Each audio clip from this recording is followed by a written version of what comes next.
Let me ask you a question. If I told you there was a business where 93% of customers lose, the house makes money no matter what, and people keep coming back convinced this time will be different, you immediately assume I am talking about a casino, right? And honestly, that would be generous, because at least in a casino, the rules are honest. You already know the odds are bad. You know the house edge is built in, and no one pretends roulette is a legitimate career path. But what I am about to show you today is worse, because this system doesn't look like gambling. It looks like opportunity, and that's exactly why it works. Before I jump in, quick preface. This video is a bit different. Usually, I talk about markets, investing, and all the subtle ways capitalism quietly rearranges your future while you are microwaving leftovers. But this is something else, because what we're about to break down is so normalized, so widely accepted, and so obviously stacked against you that it barely gets questioned. And once you see it clearly, you won't be able to unsee it. I am talking about proprietary trading, or as it's marketed online, prop trading. Now, before you jump to conclusions, I am not talking about the Hollywood version. You know the one. A hoodie, wearing genius, turning $10,000 into millions, while casually clicking buttons and sipping espresso. That version exists. But it's one in a million. I am talking about the version you actually see online. The retail version. The one with challenges, profit targets, drawdown limits, and Discord servers full of people posting green days, right before they disappear forever. And if you think this is just some niche corner of finance, it's not. Because this industry has exploded, billions of dollars, millions of users. And it didn't grow naturally. It was marketed into existence. Fueled by TikTok, fueled by YouTube, fueled by a very simple message. You can do this too. But here is the part they don't put in the videos. Only about 7% of traders actually make money. And of those 7%, the average return is around 4%. Let that sink in. You beat the odds. You outperform 93% of people. You survive the system, and your reward. 4%. That doesn't beat the S&P P500. It doesn't beat real estate. It barely beats government bonds. So now the real question becomes, was it even worth it?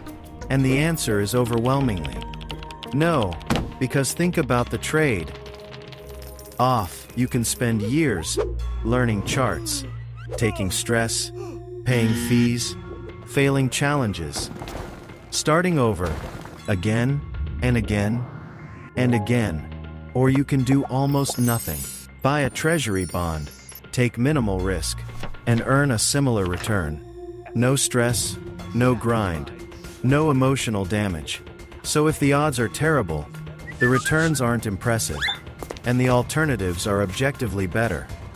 Why does this industry exist? Simple. Social media. Because if you scroll long enough, you'll see the same story repeated. A rented Lamborghini, a teenager showing profits, a P-Fam, L screenshot with zero context. They tell you anyone can do it. That losses are part of the journey. That failure just means you didn't try hard enough. And the worst part, it works. Because humans don't chase probability.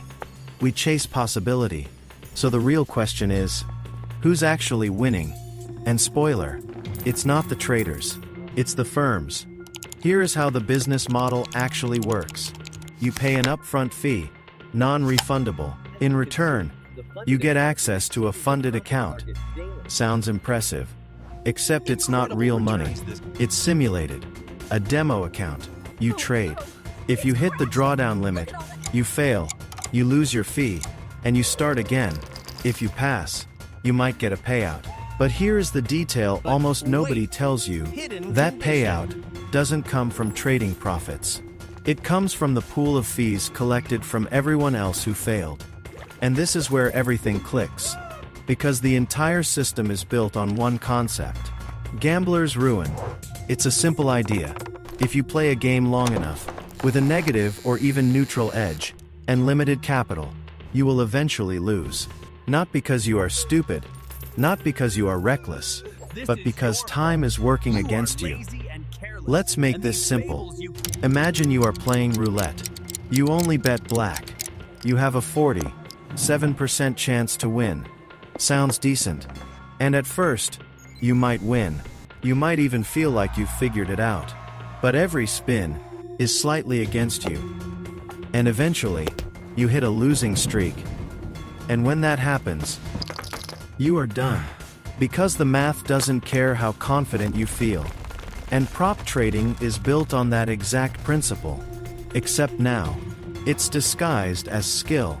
Because even if you are disciplined, even if you have an edge, even if you are consistent, the structure is still working against you. Strict rules, tight drawdowns, reset conditions, capped upside. All it takes is one bad sequence, and you are out. And the firm, they don't need to beat you. They just need to wait because they know something you don't. Given enough time, most traders will fail, and that's the business model. Volume. Thousands of traders entering, most failing. A few winning. Just enough to keep the illusion alive, because those winners, they're not the goal. They're the marketing. Proof that it works. So more people join, and the cycle continues. And once you see it this way, everything changes. Because this isn't a story about bad traders. It's a story about a system that only works if most people lose. You are not the trader. You are the product. Your fees fund the system. Your attempts keep it alive, and your rare success sells the dream to the next person. So if T here is one thing you take away from this video, let it be this. Stay away. Because this industry isn't built to make you rich. It's built to make you try. And remember, sometimes the best trade you can make is not trading at all.